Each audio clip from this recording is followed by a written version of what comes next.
The courtroom never feels alive until someone decides to make it so. And on this particular morning, it happened before the clerk could even finish clearing her throat.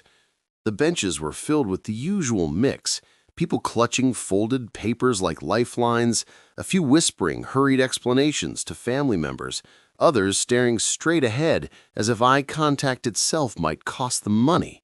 I had seen it all before, or at least I thought I had. The room hummed with that low, nervous energy that lives only in courtrooms, the kind that smells faintly of old wood, stale coffee, and regret.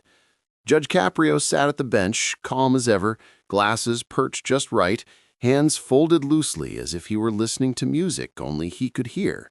That calm would soon be tested.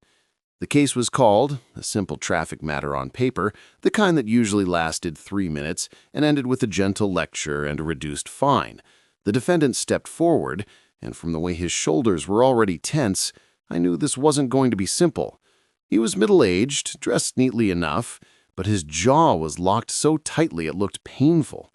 His eyes darted from the officer to the judge and back again, like he was measuring distances, planning verbal escape routes before anyone had even spoken. The officer stood to the side, professional, neutral, hands folded, expression unreadable. Judge Caprio looked down at the file, glanced up, and began in that steady, measured tone that usually disarms people before they realize it's happened. But not today. Before the judge could finish his first sentence, the man interrupted.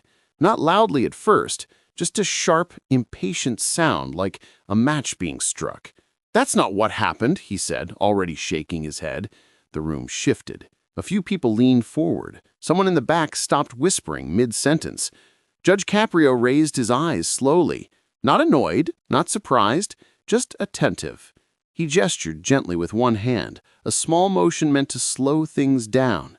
"Sir," he said calmly, "you'll have your chance to speak." Most people would have taken that as an invitation. This man took it as a challenge.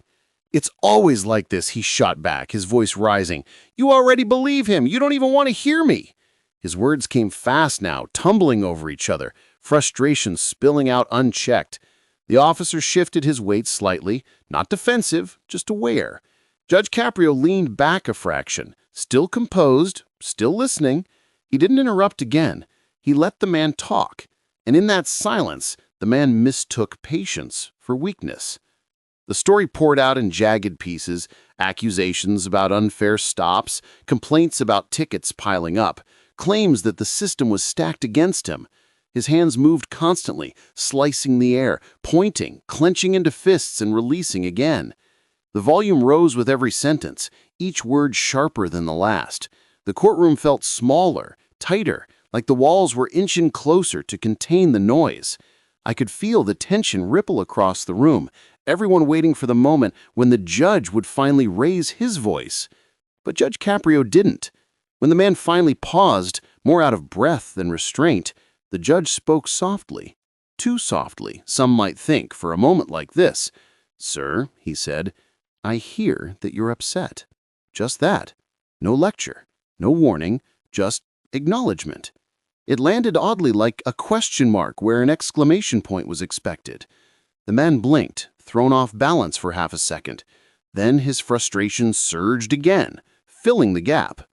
"Upset?" he repeated, almost laughing. "Of course I'm upset. Anyone would be. I work hard, I pay my bills, and I get treated like this." His voice cracked on the last word, just slightly, a fracture beneath the anger. Judge Caprio noticed. He always did. He leaned forward now, elbows resting lightly, eyes steady. "Tell me what happened," he said, plainly, as if they were the only two people in the room. For a brief moment, the man did tell him. The story came out more clearly this time, about the stop, the speed he insisted he wasn't going, the frustration of feeling unheard. But anger has momentum, and once it's rolling, it doesn't stop easily. Halfway through his explanation, he veered back into accusation, pointing at the officer, his voice rising again. "He didn't even listen," he said. "He just wrote the ticket." "That's how it always goes." A murmur spread through the benches, a low wave of reaction that Judge Caprio silenced without a word, just a look. The judge turned to the officer, not abruptly but deliberately. "Officer," he said, "you'll have your chance to respond." Then he turned back to the man. "But first," he added, his voice firmer now, "we're going to slow this down." There it was.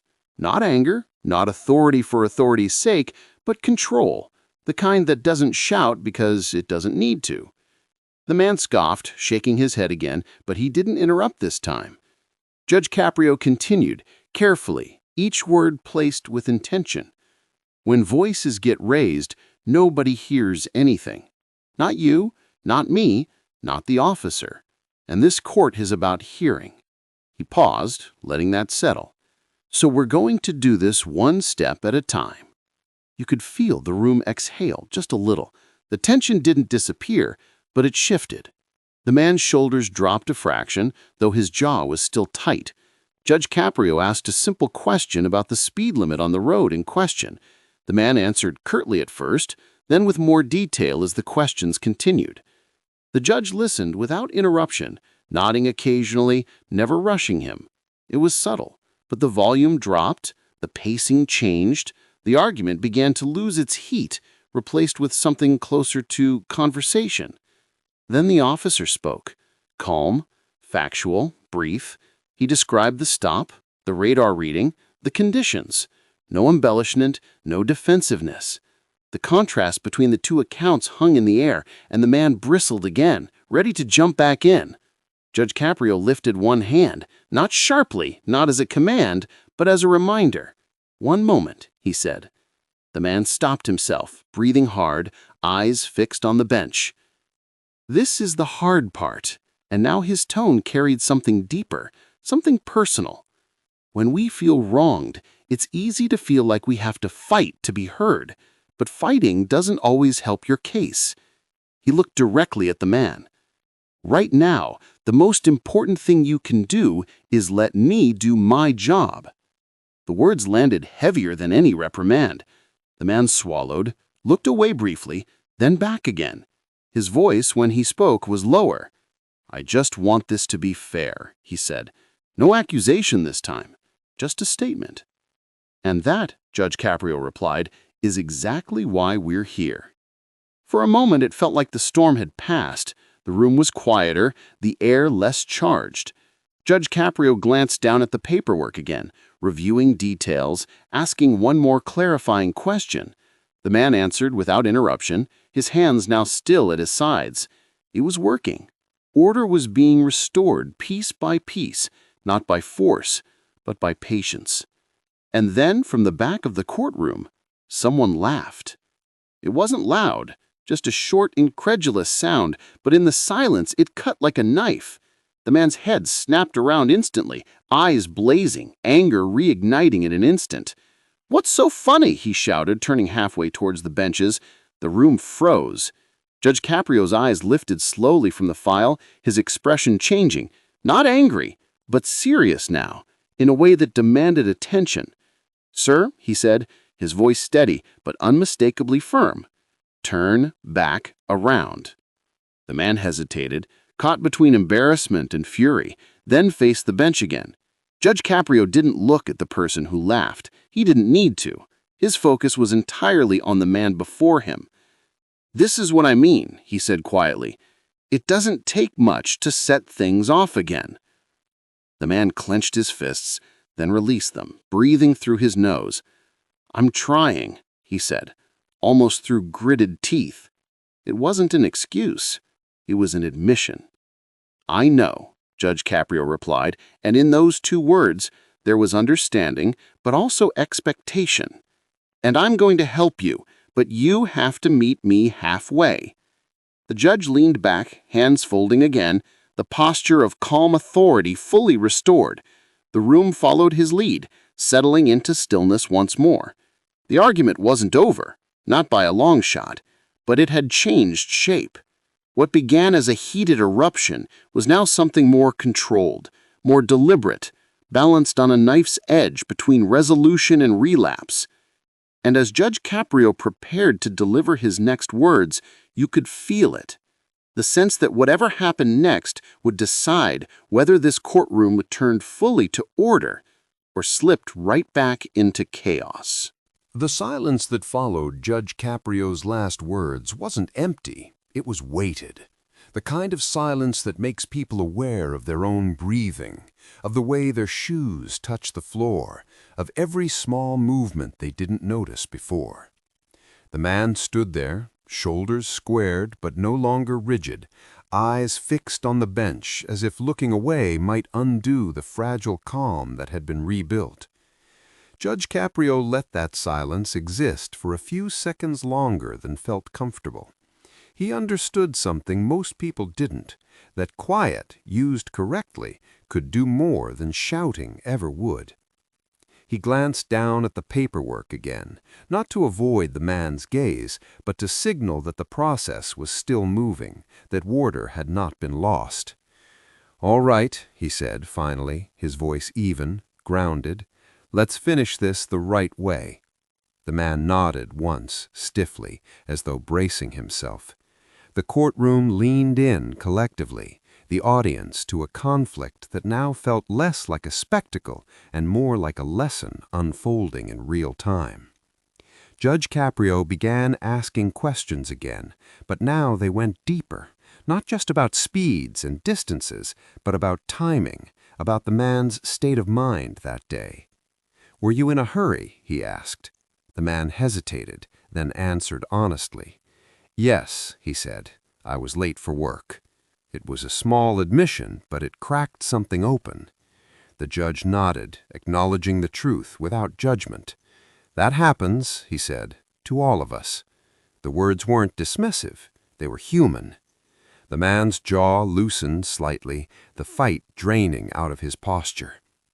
The officer was asked one final question, something technical, something precise. He answered, as he had before, calmly and briefly. Judge Caprio listened, eyes moving between the two men, weighing more than just facts. He was reading tone, intention, credibility. When he finally spoke again, the courtroom seemed to hold its breath. "Here's what I see," the judge said. "I see a situation where emotions ran high. I see a driver who felt disrespected and an officer who followed procedure." He paused, letting neither side feel attacked. "What I don't see is anyone benefiting from this continuing the way it started." He looked directly at the man. "You came in here angry. I understand why. But anger doesn't change what happened on that road." The man nodded slowly. "I know," he said, quieter now. It feels like nobody listens unless you yell." The admission hung in the air, raw and unguarded. A few people in the benches shifted, recognizing themselves in that sentence. Judge Caprio leaned forward again, his voice gentle but firm. "I'm listening," he said, "and you didn't have to yell to make that happen." There was no applause, no reaction, but something softened in the room. The judge straightened, returning to the formal posture of decision. He explained his ruling carefully, step by step, so there was no confusion, no sense of something being taken away without explanation. The fine would be reduced, the points would be addressed in a way that acknowledged the man's record and the circumstances. It wasn't a complete victory, but it was fair. More importantly, it was understood. As Judge Caprio finished, he looked at the man again, not as a defendant now, but as a person. "I want you to leave here remembering this. You made your case best when you slowed down." The man swallowed, emotion flickering across his face. "Yes, Your Honor," he said, and for the first time there was no edge in his voice. The judge turned briefly to the courtroom. "We're all going to disagree at times. That's life. But respect is what keeps disagreement from turning into chaos."